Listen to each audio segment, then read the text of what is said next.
So Jay, what made you want to be a part of Easter Sunday, and how was it both directing this film and acting in it? I wanted to be a part of Easter Sunday because I'm a big Joe Coy fan, and they asked me if I wanted to make the first Joe Coy movie, and they said, "I got to warn you, he's never acted." And I said, "Yeah, I mean, I think show business is already like one big hilarious high risk bet after another." Right. And so the idea of like making a movie with a very charismatic, very talented comic who's never acted, to me sounded like kind of a fun challenge. And you know, that Jimmy O Yang was one of the producers on it. Was kind of also, it was like a signal to me that they were hoping to make a really funny movie. And so I said to them, I'm like, this movie, you know, if it's good, you know, it's going to do a lot for Filipino and Asian actors in general. But I'm like, it'll do nothing if we don't make a really funny movie. Yeah, so let's focus on making a really funny comedy that works theatrically, works commercially, works for everybody.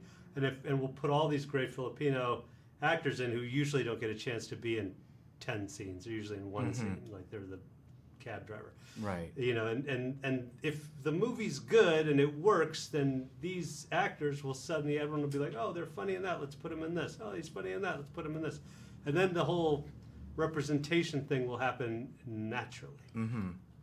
So how do you feel like Joe Coy rose to that challenge of being in a film and acting for the first time, and how is it like creating a film that is loosely based on his life when he's in it? Yeah. Well, look, I wanted there to be a soft landing for his fans. His fans love him, but they're used to him on a stage with a microphone. So, you know, we're like, let's make him a stand-up. Let's make him in Hollywood trying to make it so that people are like, yeah, this feels familiar.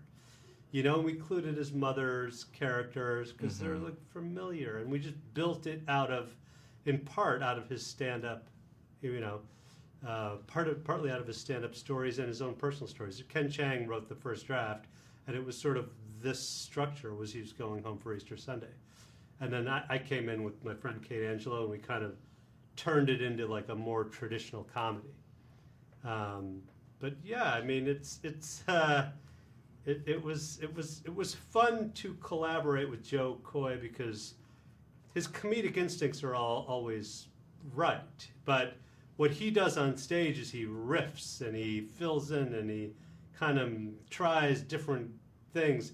And in a movie, you can do some of that, but the reality is the rhythm of the movie has got to be a lot more pure than in a stand-up show, because he does 2.5 hours sometimes. I've seen it. This is, you know, we got an hour and 40 minutes, and you know so I kind of got him to compress the sentences a little bit and say them faster and lose these pauses.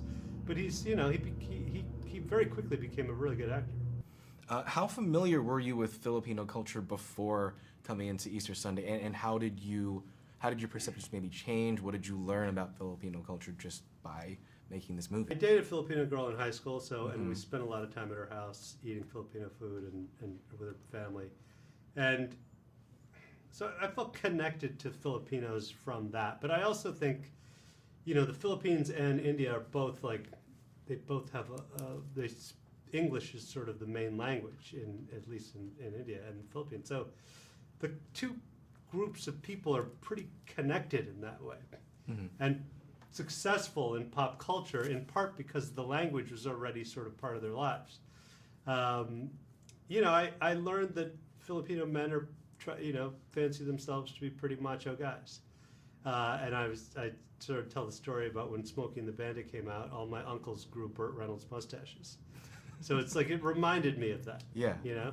And the aunties all kind of bickering and fighting and sense of humor. Like, you know, a lot of it felt very Indian to me. Okay. Favorite Filipino food? Lumpia. Of course. Gotta be. Classic, right? Gotta be. Okay. So you mentioned your Indian background and heritage. Do you think not being Filipino helped you in certain ways in making this film, or did it make it harder in some ways, or how did looking at it from an outside perspective? I never felt out of my depth culturally. I feel like, because I don't think there's a great deal of difference between people when you get down to it, right? I mean, there's the food, Right. But you know, some of the way we speak is the same, and it's like, you know, I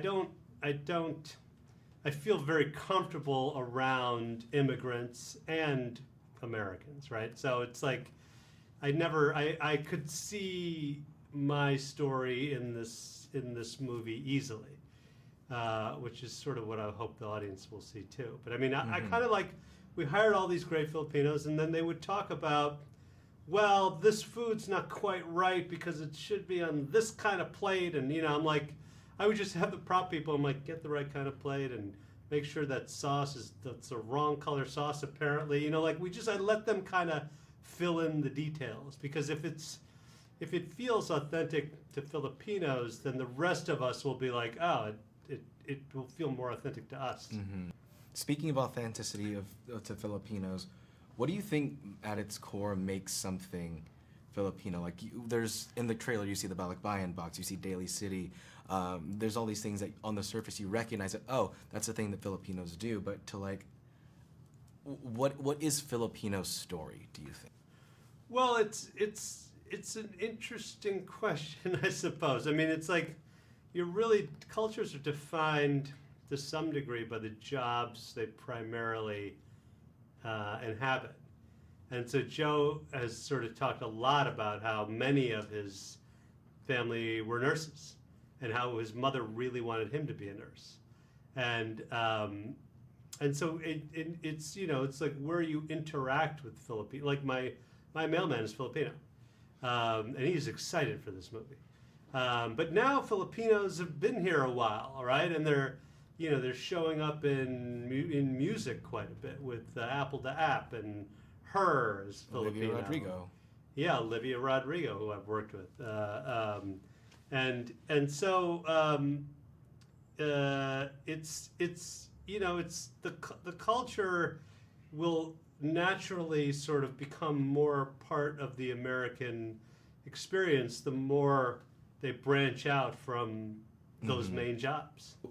Moving outside of the Filipino scope of things, what do you think makes Easter Sunday so enjoyable for people outside of the culture who are kind of looking in and aren't as familiar with it, and what makes it a universal story? Well, Joe Coy is a funny guy, and if you go see his act in Florida or Nashville, which I've done, it's 95% white.